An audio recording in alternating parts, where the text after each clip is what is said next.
Bonjour et bienvenue à ce cours d'Illustrator, cours 5. Durant ce cours, nous travaillerons sur le texte et la typographie. Je vous propose d'aller à la page 35 où nous parlerons de typographie. La typographie, souvent abrégée en typo, désigne les différents procédés de composition et d'impression utilisant des caractères et des formes en relief, ainsi que l'art et la manière d'utiliser les différents types de caractères dans un but esthétique et pratique.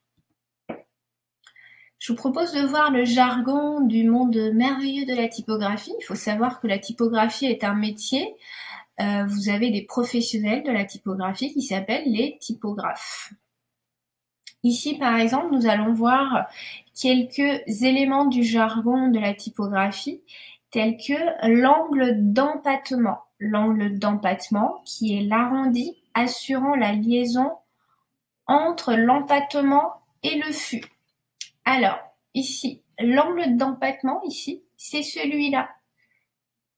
Donc, il assure la liaison entre l'empattement, qui est ici. L'empattement, c'est tout simplement la patte d'un caractère. Et le fût. Le fût, tout simplement, est l'aste ou lampe. Il s'agit du trait principal, vertical ou oblique d'un caractère. Ensuite, vous aurez la barre ou traverse. La barre ou traverse, qui est le segment qui lie les fûts d'une lettre comme sur le A ou le H. Donc la barre ou traverse, vous allez la trouver ici. Donc elle va lier les fûts d'un caractère. Donc on va la trouver sur le A ou le H. Ensuite, vous aurez la boucle ou la goutte. La boucle ou la goutte, c'est la partie du G qui descend sous la ligne de pied. Alors la boucle, nous allons la retrouver ici. Donc on voit bien que c'est une boucle ou un cercle et qui descend sous la ligne de pied de ce caractère G. Ensuite, on aura le contrepoinçon qui, lui, va être la partie ascendante, donc qui est au-dessus du caractère, dans la partie ascendante, et qui contient aussi un cercle. Donc ici, c'est un peu un camarade de la boucle. Ensuite, on va avoir le fût. Donc le fût, dont on a déjà parlé, qui est appelé aste ou ampe, il s'agit du trait principal, vertical ou oblique d'un caractère. Donc on va le retrouver dans le K, on va le retrouver dans le B, on va le retrouver dans le A, on va le retrouver dans tous les caractères, le fût, car c'est le trait principal. Quasiment tous les caractères. Ensuite, on va avoir la hauteur de capitale. Donc la hauteur de capitale, c'est la distance entre la ligne de pied et l'extrémité supérieure d'une capitale. Il s'agit en fait de la hauteur du fût. Donc ici, la hauteur de capitale, il faut savoir que la capitale, c'est la majuscule. Une capitale est une majuscule. Donc la hauteur de capitale ne sera mesurée que sur une majuscule. Donc ici, on pourra la mesurer sur le A ou sur le Q. Donc pour la mesurer, il faut prendre en compte la ligne de pied. La ligne de pied, c'est celle-ci. C'est la ligne sur laquelle s'alignent tous les caractères. Excusez-moi. Elle est également appelée ligne de base. Donc, on va prendre la ligne de pied et on va mesurer la distance entre la ligne de pied et l'extrémité supérieure. Ici, l'extrémité supérieure, c'est cette ligne-ci. Et cela nous permettra d'avoir la hauteur de la capitale. Ensuite, on va avoir la hauteur d'X. La hauteur d'X, c'est la hauteur du caractère bas de casse. La bas de casse, c'est la minuscule. La bas de casse, c'est la minuscule. Donc c'est la hauteur du caractère bas de casse ou minuscule à l'exclusion des jambages supérieurs et inférieurs. Donc ici, on va pouvoir la mesurer sur le X par exemple, qui n'a pas de jambage supérieur comme le F, ou de jambage inférieur comme le G. Donc ici, elle va être comprise entre la ligne de pied et tout simplement la hauteur de caractère minuscule ici. Donc la ligne de pied, nous l'avons déjà vue. Je vous propose de voir la panse. La panse, c'est le trait qui referme le contrepoinçon, comme dans le B, le P ou le O. Donc la panse, on va la retrouver ici par exemple. Voilà, c'est le trait qui va refermer le O.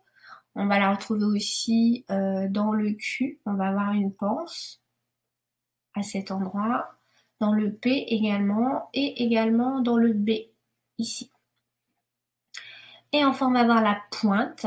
On va avoir la pointe qui est la liaison de deux fûts à la terminaison d'une lettre, comme sur le A, le V ou le W.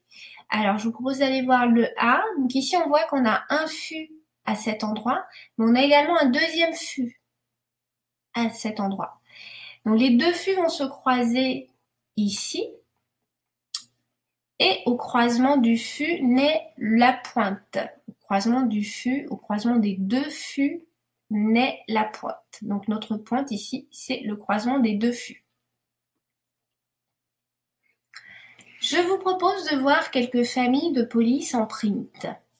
Donc il faut savoir que l'histoire de la typographie est également liée à notre histoire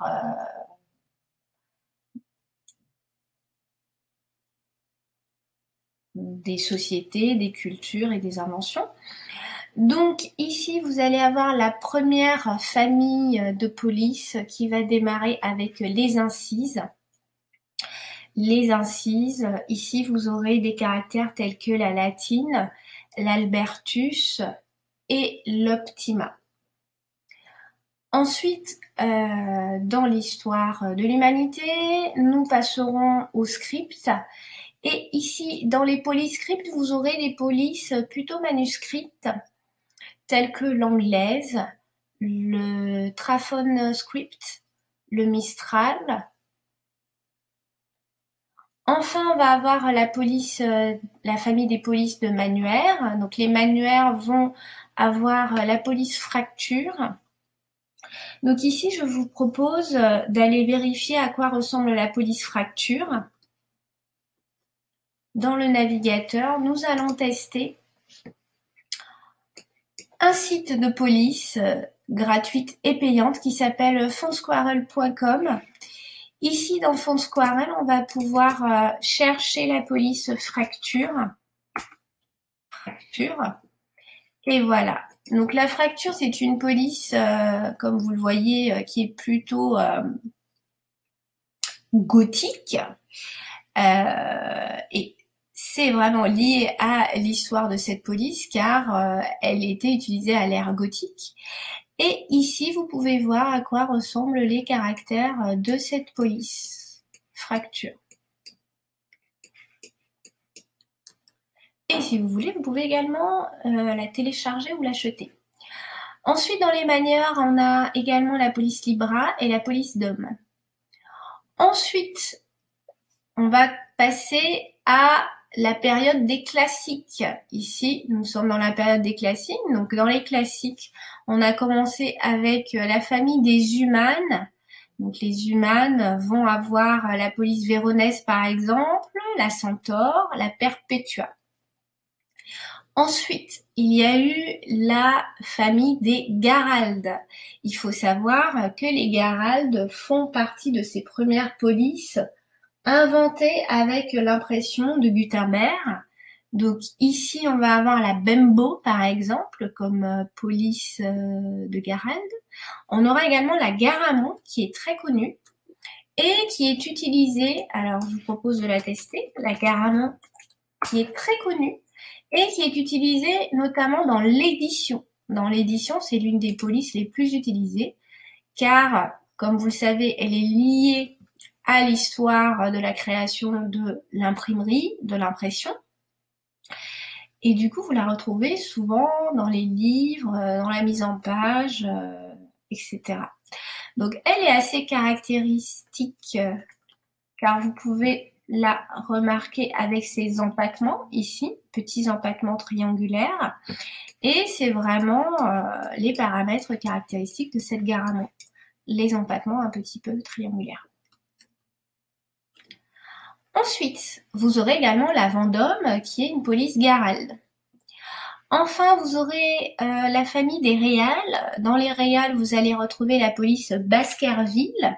La police Baskerville que je vous propose d'aller tester ici, Baskerville. Baskerville.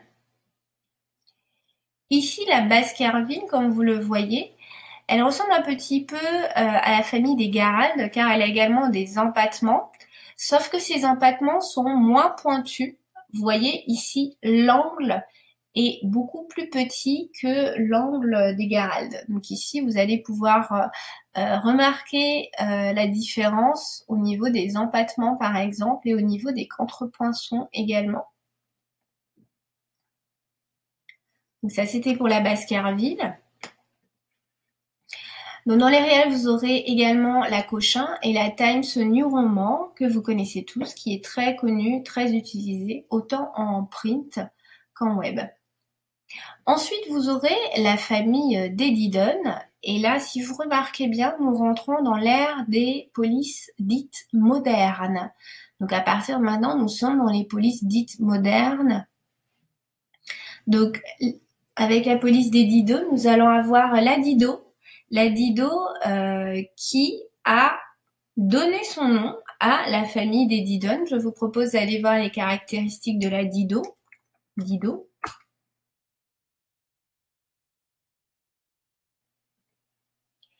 La Dido, ici, comme vous le voyez, a également des empattements, mais des empattements très, très, très fins.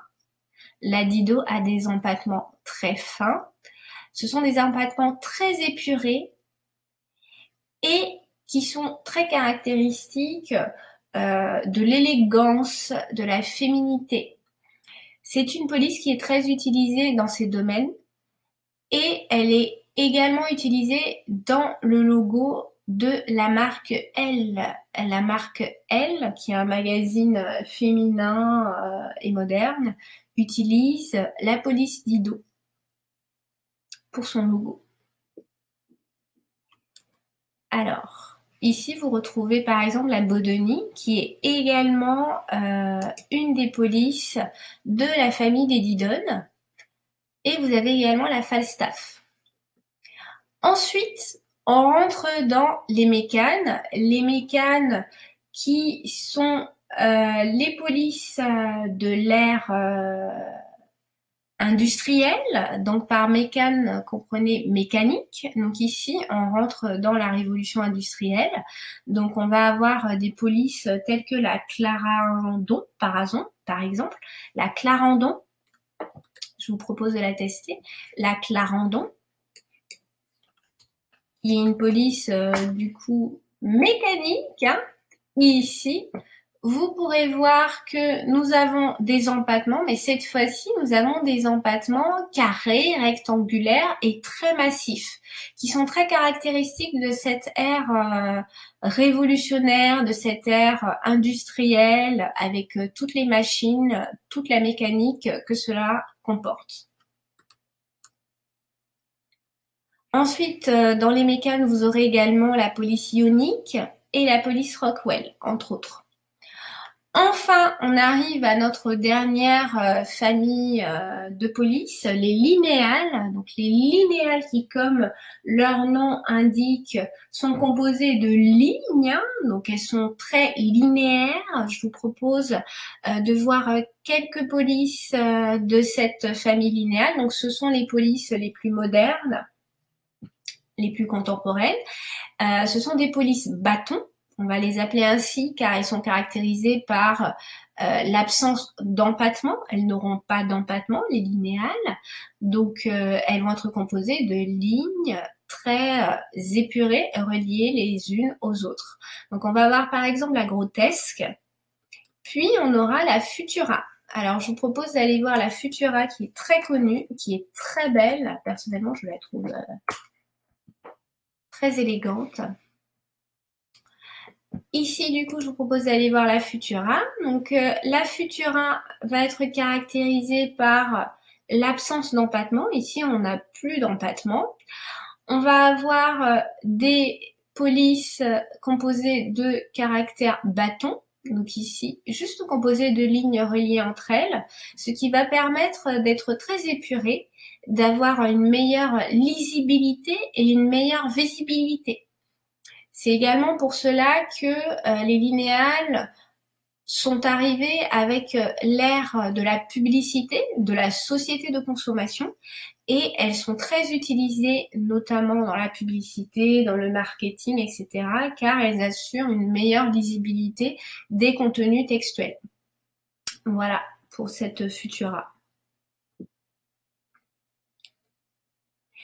Enfin, je vais terminer sur les familles de police print par les familles, alors ce ne sont pas vraiment des familles, mais on va dire que ce sont des types de police.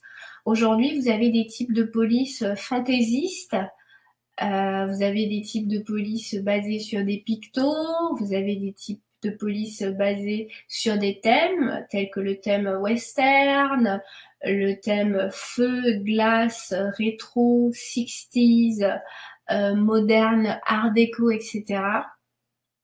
Vous avez également des polices qui sont basées sur des logos de marque, des polices qui sont basées sur des pictogrammes à thème. Par exemple, vous aurez des thèmes comme les feuilles, vous aurez les thèmes comme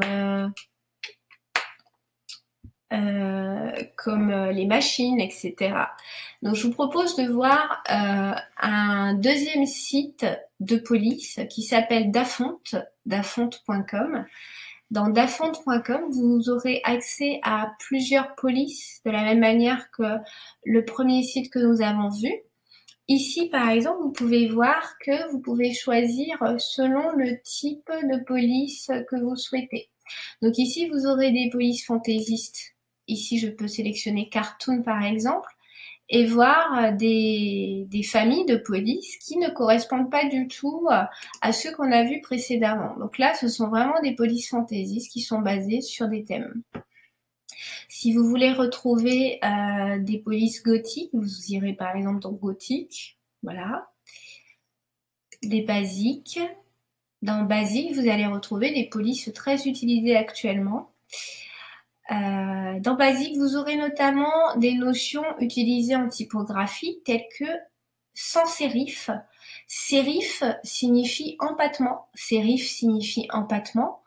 Et sans sérif signifie sans empattement. Donc dans les sans sérif, vous allez retrouver des polices qui n'ont pas d'empattement et du coup qui pourraient relever de la famille des linéales par exemple, donc des polices sans empattement.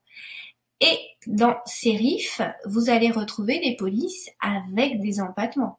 Des polices avec des empattements. Donc ici, vous pourrez vous retrouver dans des familles telles que les Mécanes, les Garald, les Réal, les Didon. Ici, on est ici, ça ressemble pas mal à la famille des Didon, par exemple, l'édition. Voilà. Alors, je vous propose également de parler de famille de police en web. Il faut savoir qu'originalement, le web n'utilisait que les polices contenues par les navigateurs. Donc, on mettait certaines polices de caractère dans le navigateur et lorsque les développeurs de sites internet devaient faire un site internet, ils disaient aux pages web de ces sites internet d'utiliser certaines polices déjà intégrées par le navigateur. Donc ici, parmi les polices intégrées par le navigateur au début, on avait la Times New Roman, la Garamond que nous avons déjà vu, la Georgia. Donc ces trois familles de polices appartiennent au genre sérif, donc elles ont des empattements et elles se caractérisent par leurs empattements. Ensuite, le navigateur à l'origine, donc il y a 30 ans, 25, 20 ans, avait par défaut les polices trébuchées, Arial, Verdana, que qui sont caractérisées par l'absence d'empattement. On voit ici qu'on n'a pas d'empattement. Et elles font partie du genre sans sérif, puisqu'elles n'ont pas d'empattement. Et enfin, il y avait la police courrier, courrier new et Andel et Mono, qui sont des familles de police qui appartiennent au genre monospace, car elles se caractérisent par une chasse fixe. La chasse, c'est l'espace entre les caractères. Alors, je vous rassure, aujourd'hui, nous sommes quelques 30 ans après la naissance du web et aujourd'hui, un site internet peut avoir tout type de police, toute famille de police. Donc aujourd'hui, lorsqu'on crée un site internet, on peut décider assez librement de la police que nous souhaitons rajouter au site internet.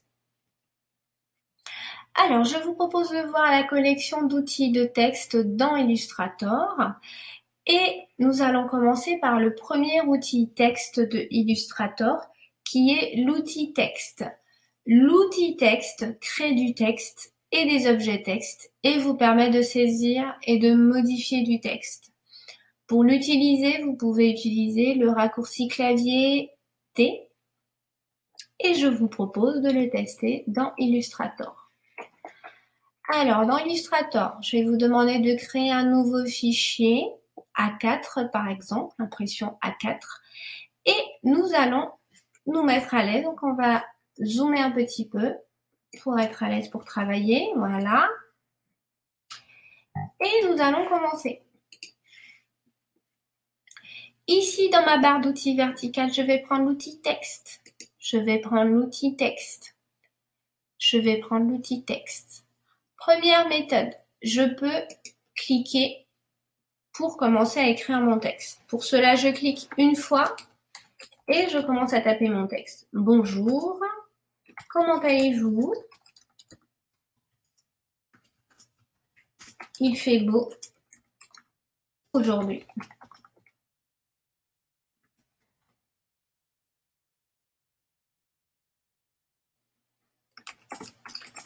Le mercure, alors attendez, je vais juste oublier de mettre une majuscule, on est en typographie, donc on va essayer de respecter les règles de typographie. Donc ici, le mercure affiche 30 degrés,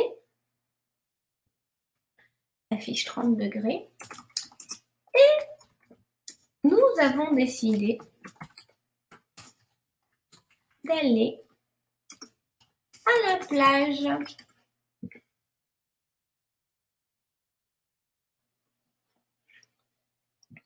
Et nous avons décidé d'aller à la plage,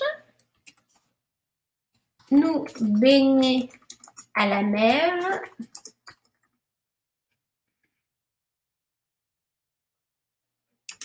et bronzer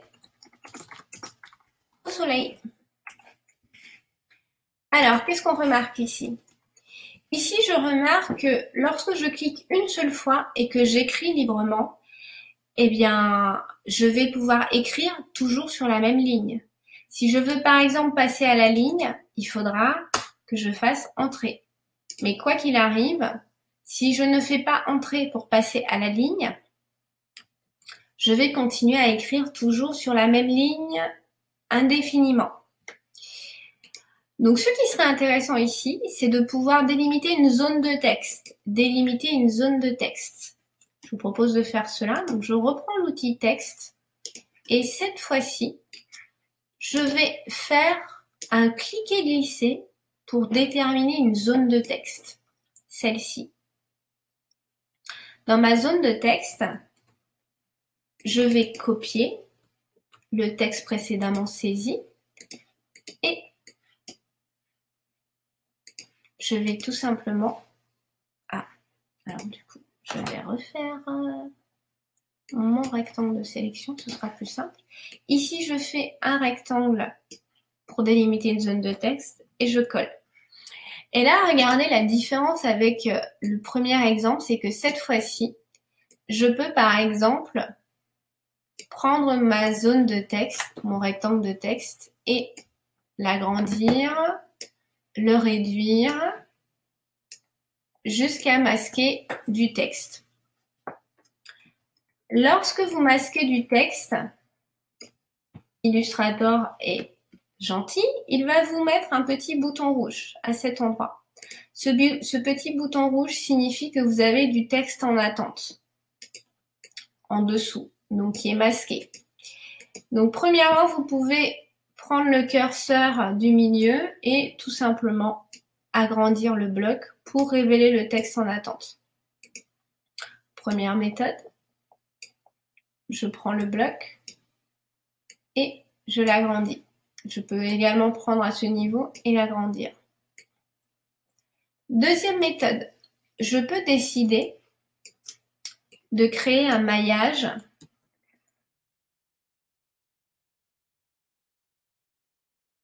ici.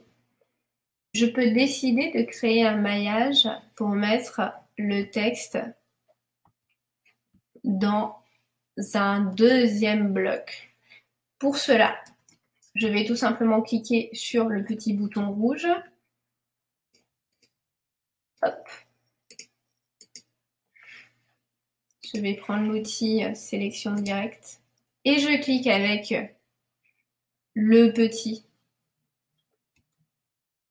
Je clique sur le petit bouton rouge et si je refais un bloc de texte, regardez, il a créé un maillage, donc il a lié mes deux blocs de texte et le texte qui n'apparaît pas dans le premier bloc apparaît dans la continuité du deuxième bloc. Et ici, je peux par exemple adapter mon premier bloc et vous verrez qu'automatiquement mon deuxième bloc va s'adapter en conséquence. Donc ça, c'est très pratique pour pouvoir créer des mises en page sur une ou deux colonnes par exemple. Ici, par exemple, si je décide de supprimer ce deuxième bloc, tout va revenir au premier bloc. Et ici, il suffira d'agrandir le premier bloc pour retrouver tout mon texte. Avec l'outil texte, vous allez pouvoir travailler différents éléments. Ici, je vous propose par exemple de travailler sur cette zone de texte. Si je veux modifier cette zone de texte, je vais double-cliquer et sélectionner par exemple le texte. Et ici, je vais regarder la barre des caractères. Vous voyez là, ma barre principale me permet d'accéder aux paramètres de caractères puisque je travaille sur du texte. Donc ici, je vois la couleur de mon texte. Mon texte a une couleur de fond noir et n'a pas de contour. Si je veux changer la couleur, j'ouvre le menu de fond et j'applique la couleur. Donc là, j'ai bien une couleur rouge sélectionnée. Ensuite, je n'ai pas de couleur de contour. On voit bien que j'ai contour 100. Si je veux gérer l'opacité, la transparence, je peux mettre 60%, 20%. Ensuite, dans la partie caractère, je vais pouvoir décider la police que je souhaite utiliser. Alors, je vous propose d'utiliser la Futura, par exemple, si vous l'avez, ou n'importe quelle autre police, c'est juste pour faire le test. Et vous voyez qu'ici, tout de suite, je vois qu'en utilisant la Futura, je dois adapter mon bloc de texte, car la Futura prend un peu plus d'espace est beaucoup plus grande que la myriade que j'utilisais auparavant. Ensuite, avec chacune des polices, vous pouvez avoir un certain nombre de styles de police. Donc, avec la Futura, je vais avoir la Condensed Medium, la Condensed Extra Bold, la Medium italique ou la Bold. Enfin, je vais avoir le corps, donc la graisse. Donc ici, je peux agrandir à 15. Et adapter en conséquence le bloc. Voilà. Ensuite, je passe au paragraphe. Ici, j'ai les différents types d'alignement. Donc ici, je suis alignée à gauche. Je vais cliquer sur centrer, ce qui me centre le texte. Puis, aligner à droite. Après, j'ai des options de création d'enveloppe, qui me permettent notamment de créer un bloc en forme d'arc qui contiendra ma forme. Donc ici, vous avez des formes qui sont déjà préparamétrées dans Illustrator, telles que l'arc inférieur, supérieur, l'arche, le renflement, la coquille, le drapeau, l'onde, le poisson, la montée, etc. Vous pouvez en tester un par exemple. Ici, vous pouvez retravailler sur les inflexions. On va les laisser à 50 puis modifier. Et surtout, vous pouvez cocher aperçu pour voir l'aperçu de ce que vous faites. Donc ici, si je modifie horizontal, on voit que il me travaille l'inflexion horizontalement. Et cela vous permet d'avoir des petits styles rapides. C'est un peu un gadget, mais ça a le mérite d'exister. Voilà. Donc voilà, vous pouvez faire ce genre d'éléments sur Illustrator. Alors attention, lorsque vous faites cela, que vous souhaitez modifier votre texte, il faudra double-cliquer pour entrer dans le groupe. Donc ici, on va mettre par exemple, il fait beau aujourd'hui, le 1er avril. Voilà. Donc il faudra modifier votre texte dans le groupe et sortir du groupe pour voir l'élément actualisé en dehors du groupe. Donc ça, c'est très important. Je vous propose de voir les autres outils texte proposés par défaut dans Illustrator. Ici, nous allons avoir par exemple l'outil texte captif. L'outil texte captif qui transforme les tracés fermés. Donc, il faudra d'abord créer un tracé fermé. Donc, lui, il va transformer les tracés fermés en objet texte et vous permettre de saisir et de modifier du texte à l'intérieur. Alors, je vous propose de créer tout d'abord une forme fermée.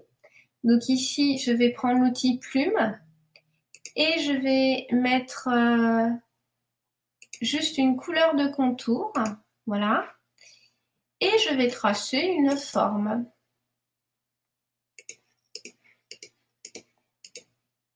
Voilà.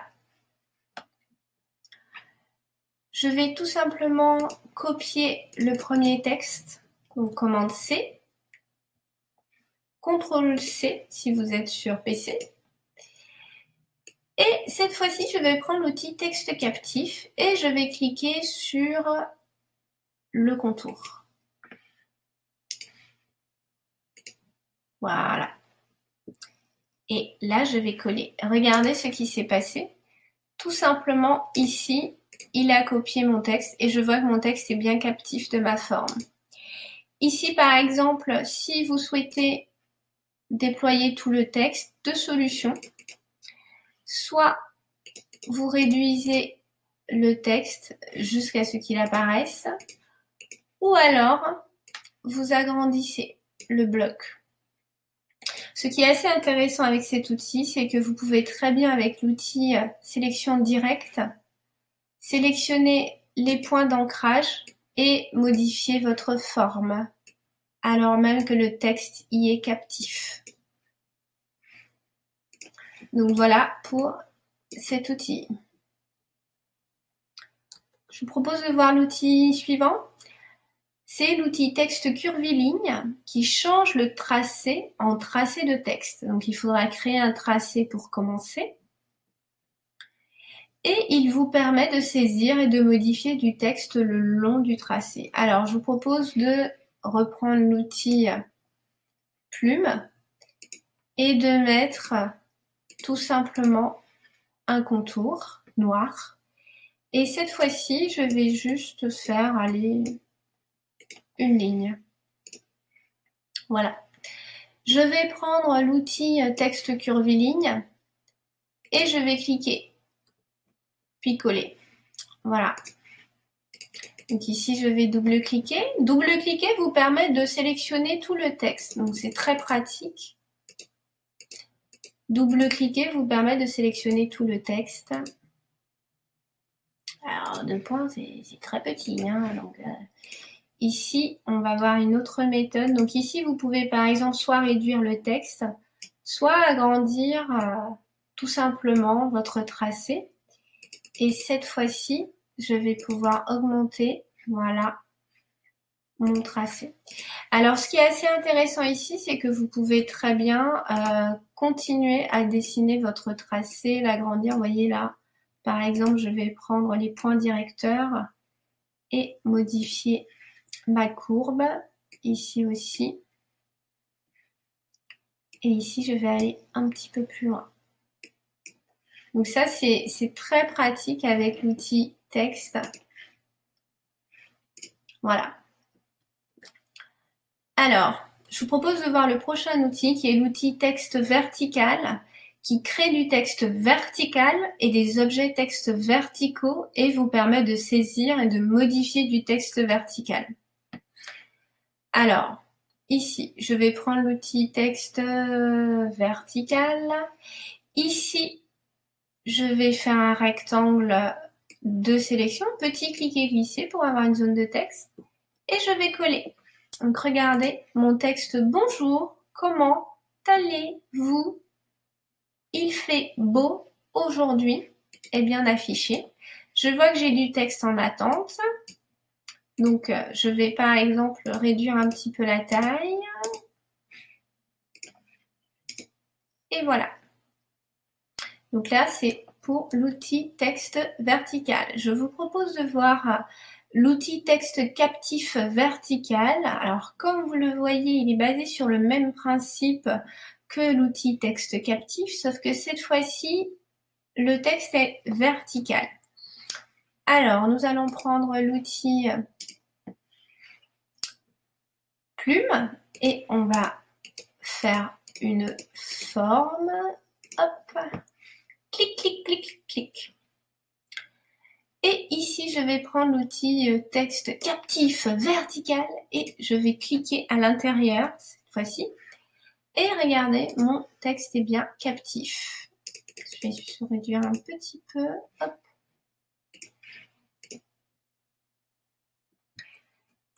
Et nous allons continuer avec le dernier outil qui est l'outil texte curviligne vertical qui change le tracé.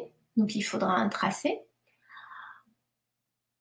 En tracé de texte vertical. Donc il est basé sur le même principe que l'outil texte curviligne, sauf que le texte sera vertical. Alors je vous propose, alors ici on pourrait même utiliser l'outil trait, hein, outil trait. Donc ici je peux très bien juste mettre l'outil trait. Et cette fois-ci, utiliser l'outil texte curviligne vertical. Cliquez. Et voilà. Bonjour. Mon bonjour, je vais par exemple le réduire et vous verrez qu'au fur et à mesure, le reste de mon texte va apparaître. Je peux également prendre cet élément et agrandir mon tracé. Donc ici, vous avez les différents types de caractères d'outils texte. Je vous propose de voir le panneau caractère et le panneau paragraphe. Alors, dans les panneaux, on va avoir un panneau caractère. Si vous ne l'avez pas, vous pourrez y accéder dans Fenêtre, texte, caractère. Fenêtre, texte, caractère. Alors, dans caractère, vous verrez que nous avons à peu près la même chose. Donc ici, on a accès aux familles de police. On a accès aux différents styles de police. Donc cela vous fait 2 endroits où vous pourrez retrouver les familles de police. Je vous propose de voir une petite méthode fort sympathique pour changer la police du texte. Ici, par exemple, mon texte est sélectionné et je vais sélectionner la police. Je vais appuyer sur Shift et je vais descendre avec la flèche du clavier. Là, vous avez vu, j'ai changé de police, je suis passée à Myriad Web Pro. Je continue, je passe à The Namafont, je continue, Narnia BLL, je continue, Néon 80, je continue, Nervos, je continue, Noyes Boran Demo. Donc, je vais juste remontrer cette technique. Donc, il faut que le texte soit sélectionné. Voilà. Et il faut que vous soyez sur votre panneau caractère ou alors tout simplement dans caractère dans le menu principal. Ici, vous pouvez sélectionner la police. Très important, il faut sélectionner la police. Et on va appuyer sur Shift et descendre avec la flèche du clavier. Voilà. Et là, je vais pouvoir tester différentes polices de mon système. Alors, des fois, il y a un petit bug qui apparaît quand il passe d'une police à l'autre, et surtout s'il est sur des polices fantaisistes, il peut bugger. Lorsqu'il bug, passez à une police qui est un peu plus conventionnelle et vous pourrez reprendre cette démarche. Alors, ici, vous allez également retrouver différents éléments de travail sur la police, le corps de la police qu'on a déjà vu. Vous pourrez retrouver l'interligne, donc l'espace entre chaque ligne, ici, interligne. Vous pourrez retrouver également le crénage entre deux caractères. Ok. Donc ici, par exemple, si vous êtes en auto, vous pouvez passer en optique ou en métrique. Ensuite, vous pouvez décider de définir l'approche. L'approche, c'est l'espace entre deux caractères. Donc, si vous ne voulez ni l'auto, ni le métrique, ni l'optique, mais que vous voulez vous-même déterminer combien d'espace il y aura entre chaque caractère, vous pouvez vous-même décider de mettre 50 entre chaque caractère. Ensuite, vous avez l'échelle verticale, si vous voulez agrandir la taille verticale des caractères. Et ensuite, vous avez l'échelle horizontale, si vous voulez agrandir la taille horizontale. Puis, vous avez le décalage vertical. Alors, attention, là, vous êtes en train de changer la ligne. Regardez. Vous voyez là, je ne suis pas sur la ligne de base. Donc là, je suis en train de modifier la ligne de base de mon caractère. Celle-ci, il vaut mieux l'utiliser avec parcimonie parce que sinon, vous allez modifier votre ligne de base. Et ici, vous pouvez faire des rotations de caractères. Regardez, là, je suis en train de faire une rotation. Alors, la rotation est utilisée aussi avec parcimonie. Préférez plutôt l'italique qui vous fera de belles inclinaisons et qui a un style qui est très souvent préparamétré. Alors ensuite, vous pouvez décider de mettre tous vos caractères en capitale. Voilà, ou en petite capitale. Vous pouvez décider de mettre un caractère en supérieur ou en exposant. Vous pouvez souligner un caractère ou vous pouvez barrer un caractère. Voilà. Alors, vous avez un autre panneau qui peut être important quand vous travaillez sur du texte, qui est paragraphe. Donc, pour le retrouver, on va aller dans Fenêtre, Texte, Paragraphe. Fenêtre, Texte, Paragraphe. Et ici, vous allez retrouver les styles d'alignement. Donc ici, j'ai aligné à gauche. Donc, je vais tout sélectionner d'abord. Pensez bien à bien sélectionner tout votre texte. Donc là, je suis alignée à gauche. Je vais tester centré, oui. Aligné à droite. Justifier avec la dernière ligne alignée à gauche. Alors là, ça ne se voit pas trop, car voilà, ça se voit un petit peu mieux. Ici, justifier avec la dernière ligne centrée. Et ici, justifier à la dernière ligne alignée à droite. Et ici, on a justifié toutes les lignes. Ensuite, vous pouvez rajouter des retraits, si vous voulez, voilà, laisser une petite marge, par exemple. Donc là, c'est le retrait à gauche. Vous pouvez également ajouter un retrait à droite. Vous pouvez, par exemple, retravailler uniquement la première ligne. Et vous pouvez également ajouter de l'espace avant le paragraphe. Vous pouvez accepter ou non les césures. Les césures, ce sont ces éléments qui permettent de découper, un mot à la ligne, tout simplement. Donc ici, j'ai permis les césures et malheureusement, je n'ai pas d'éléments à césure. On va un peu augmenter.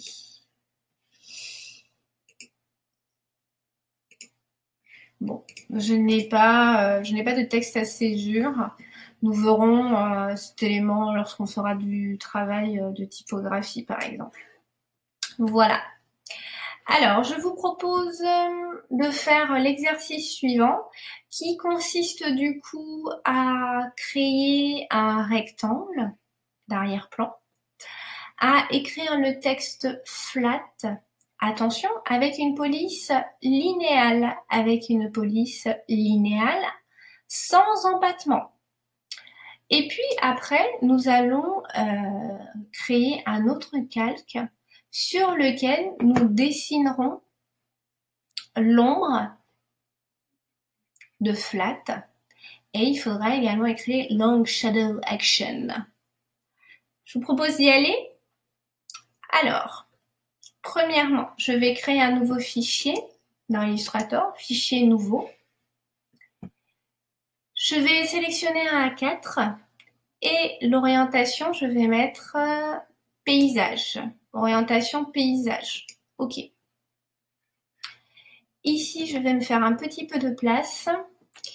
Je vais préparer un premier calque. Ici, je vais préparer un premier calque que je vais appeler fond bleu. Fond bleu. Dans fond bleu, je vais mettre un rectangle bleu. Donc ici, je peux déjà commencer par aller chercher ma couleur. Je n'aurai pas besoin d'une couleur de contour, donc je peux enlever le contour. Et je vais cliquer sur la couleur de fond. Je vais prendre le curseur dans mon nuancier pour aller chercher une couleur turquoise. Voilà.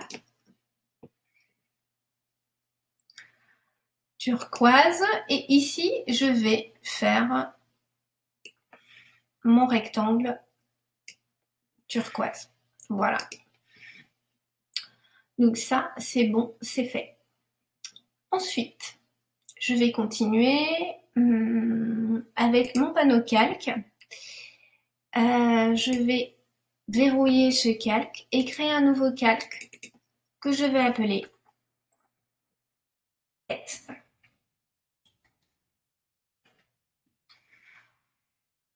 Ok. Alors, ici, on va avoir une petite technique pour être sûr que le texte sera centré. Une technique pour que le texte soit centré consiste à prendre l'outil texte et ici, je vais faire un rectangle de sélection qui prenne toute la longueur de ma page. Donc ici, je vais écrire flat. Et là, je vais juste adapter la taille de ma zone de texte à ma page A4. Et maintenant, si je fais centrer, je suis bien centré. Une autre technique pour réussir cela consiste à travailler avec les règles. Vous vous rappelez, nous avons déjà vu les règles. Pour utiliser les règles, on va utiliser le raccourci clavier commande R. Voilà. Commande R. Et ici, pour être sûr que tous mes éléments soient centrés, je vais par exemple mettre un repère et je vois bien que je suis centré. Donc ici, je vais prendre une linéale. Alors moi, je vais utiliser une police. Vous pouvez utiliser la Myriad Pro. Vous pouvez utiliser l'Helvetica si vous l'avez. Vous pouvez également utiliser la Verdana ou l'Arial si vous l'avez sur votre poste. Et maintenant, je vais vous proposer d'agrandir. Encore. Encore, on va rajouter 172. À 172, je suis allée trop loin. On va revenir en arrière, 150. Oh, 150, je suis encore trop loin. Voilà. Ah oui, je suis trop loin. On va mettre 120.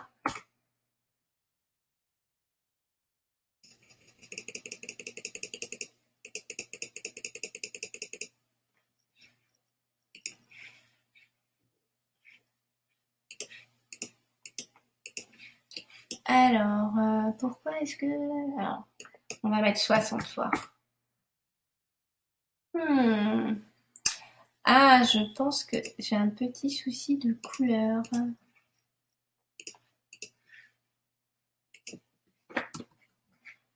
Alors, on va agrandir ce texte. Qu'est-ce qui est arrivé à mon texte? Bon, je vais vous proposer de le refaire, car là, ce sont les aléas du direct. Hop.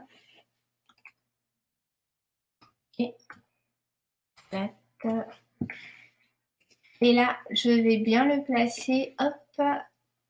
Et hop. Ok. Cette fois-ci, je vais y aller doucement pour l'agrandir, mon texte.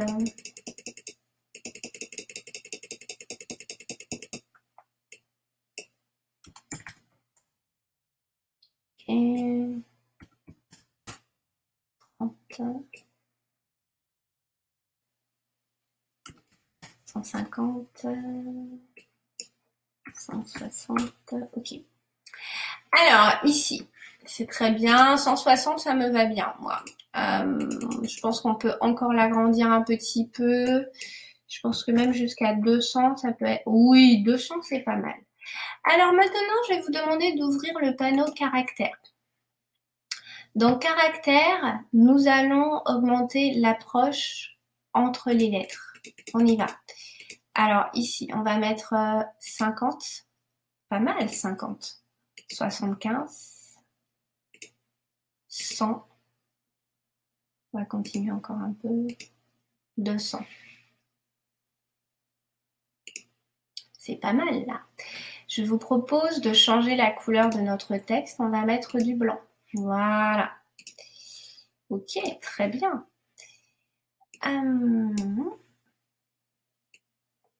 Ok. Alors, on a fait notre premier texte flat. Je vous propose de faire le deuxième texte qui est Long Shadow Action.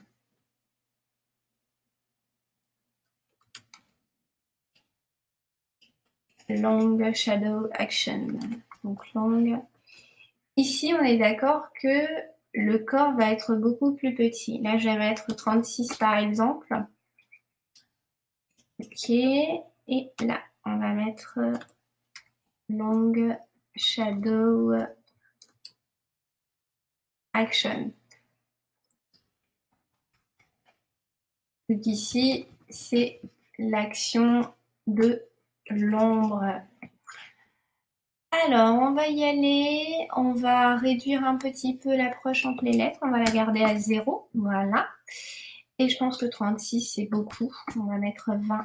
C'est pas mal, 20. Voilà. Et ce texte-là, on va le mettre ainsi.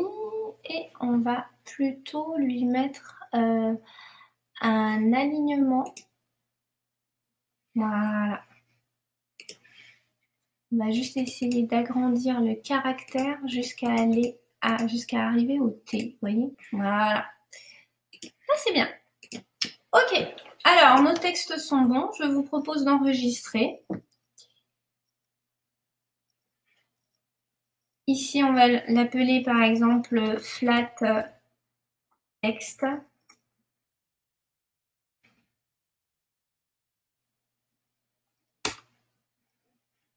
Ok. Ok. Ok. Très bien. Alors, à partir de maintenant, nous allons travailler sur l'ombre de notre texte. Pour cela, nous allons nous préparer un petit calque, un nouveau calque. Je vais verrouiller le calque texte. Et ce calque-là, calque 3, je vais le placer entre calque texte et calque fond bleu. Et ce calque 3, nous allons le nommer ombre. Voilà. Alors, je vais vous montrer ce qu'on va faire pour l'ombre. Pour l'ombre, premièrement, nous allons sélectionner la couleur du fond. Nous allons rentrer dans la couleur du fond et nous allons prendre une nuance plus sombre. Voilà. Une nuance plus sombre que la couleur du fond. Ensuite, nous allons prendre l'outil plume. Ensuite, nous allons prendre l'outil plume et nous allons tout simplement dessiner en reliant l'extérieur. Donc ici, je vais par exemple commencer ici. Je vais relier l'extérieur à l'extrémité du caractère. Donc ici, je relie l'extrémité du caractère, je relie. Ici, je dois relier à la prochaine extrémité du prochain caractère. Donc, je vais par exemple venir là. OK. Puis, je vais continuer et cette fois-ci, je vais aller ici, ici, puis ici. Et je vais continuer ici. Et cette fois-ci, je vais au prochain caractère. Là, je vais tricher. Je vais aller là. Et cette fois-ci, je vais me mettre là.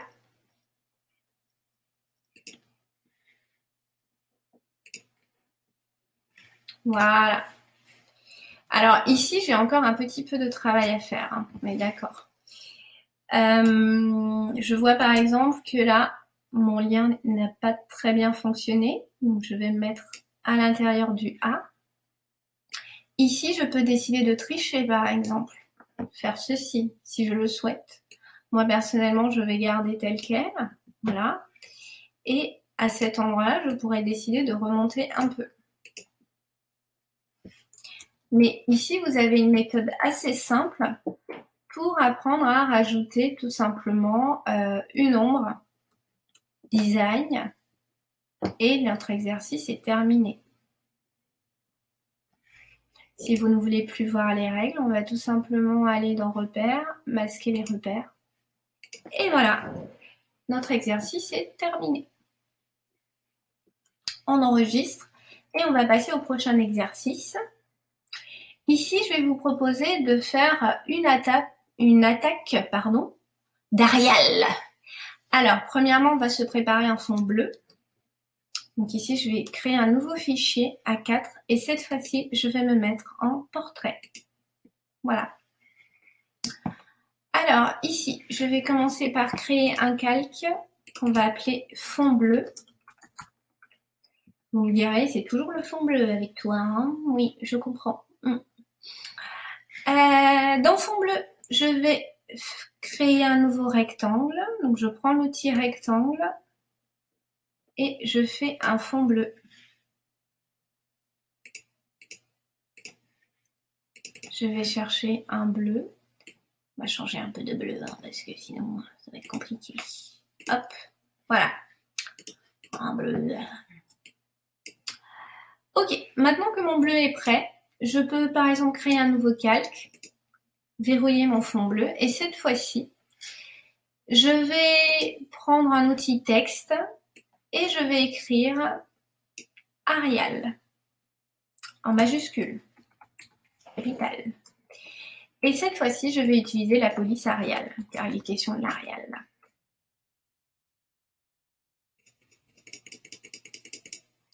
Et on va mettre en bold. Voilà. Donc là, j'ai ma base. Maintenant que j'ai ma base, je vous propose de prendre la base et de la mettre de côté.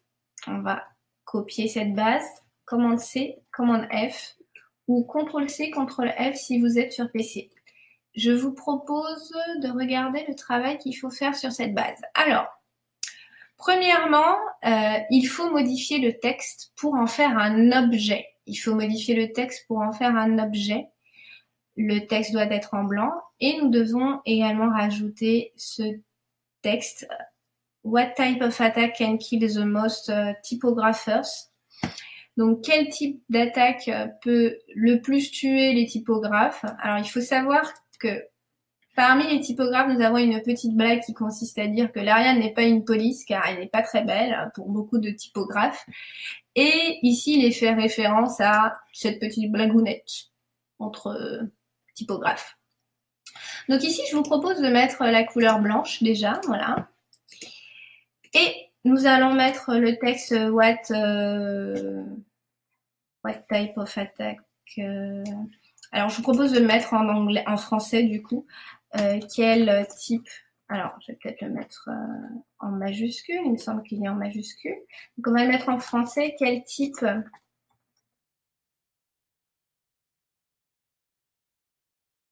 on dit une attaque, hein, on est d'accord.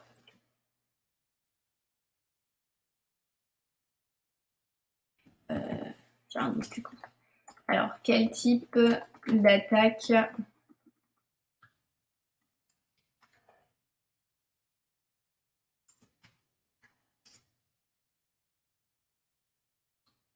Alors, quel type d'attaque peut nuire, on va utiliser plutôt ce terme, peut nuire au typographe.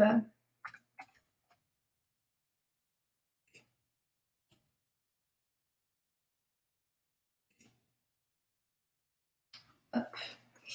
Alors, on va juste regarder comment c'est fait. Alors ici, on va rajouter un petit point d'exclamation, un petit point d'interrogation, pardon. On va augmenter un petit peu et on va prendre l'outil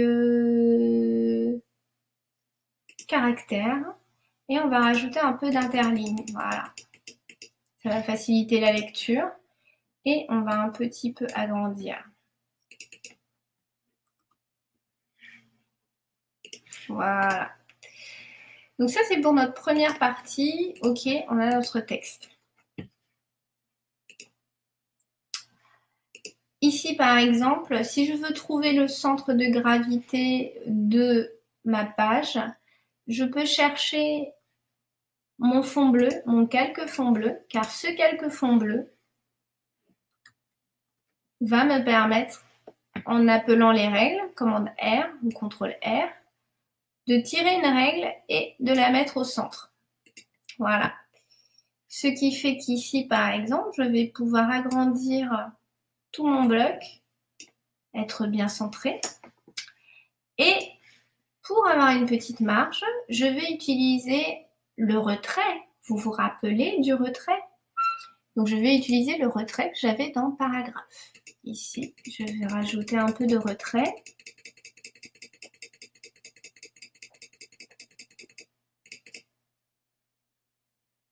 Allez, on va dire 40, c'est bien. Hop. Voilà, là j'ai mon retrait. Très bien. Ici, je peux commencer par enregistrer. Donc là, je vais avoir, je vais l'appeler par exemple Arial texte. En minuscule, c'est mieux.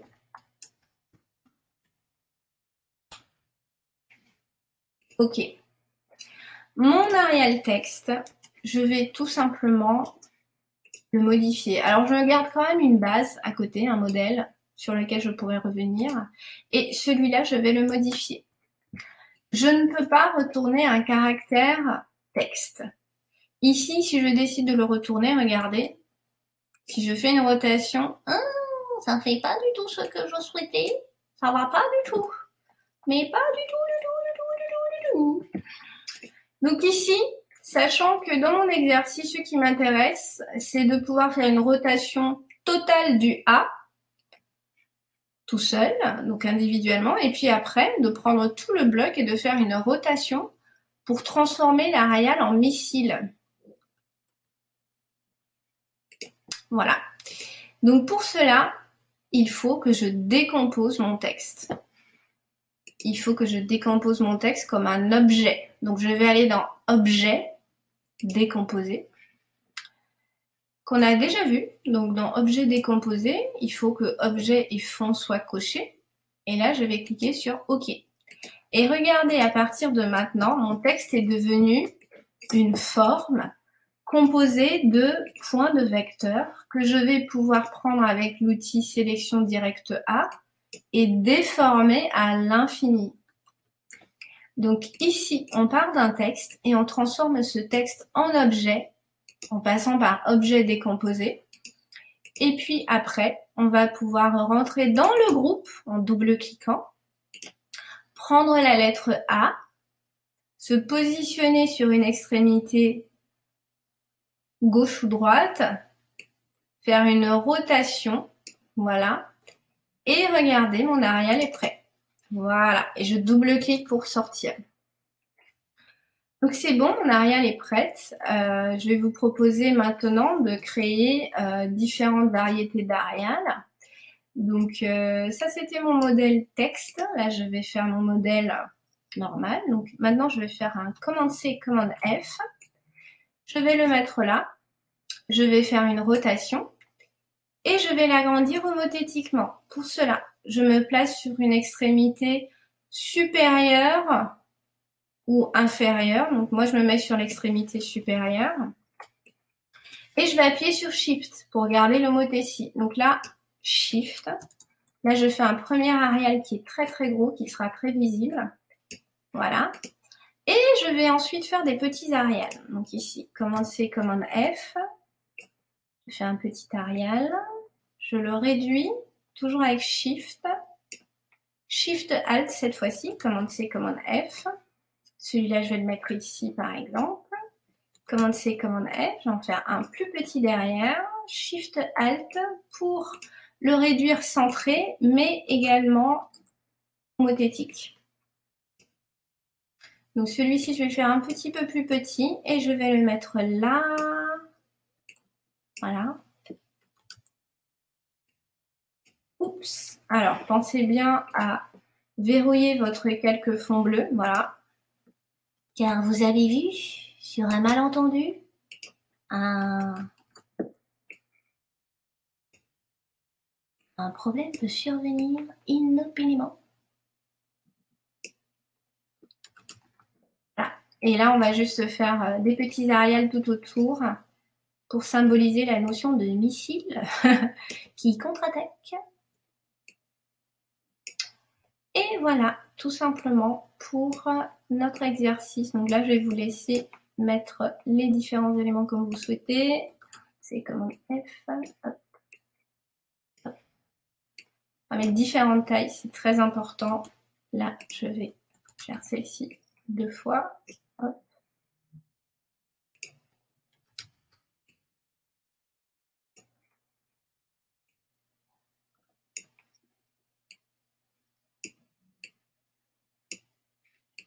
Voilà, hop. Donc voilà, pour cet exercice, une fois que vous avez terminé, vous pouvez enregistrer. Vous pouvez masquer les repères et vérifier que vous avez bien une attaque de missile. Très bien, ben, je vous remercie beaucoup pour ce cours sur les typos et je vous dis à la semaine prochaine pour la suite des événements. Au revoir.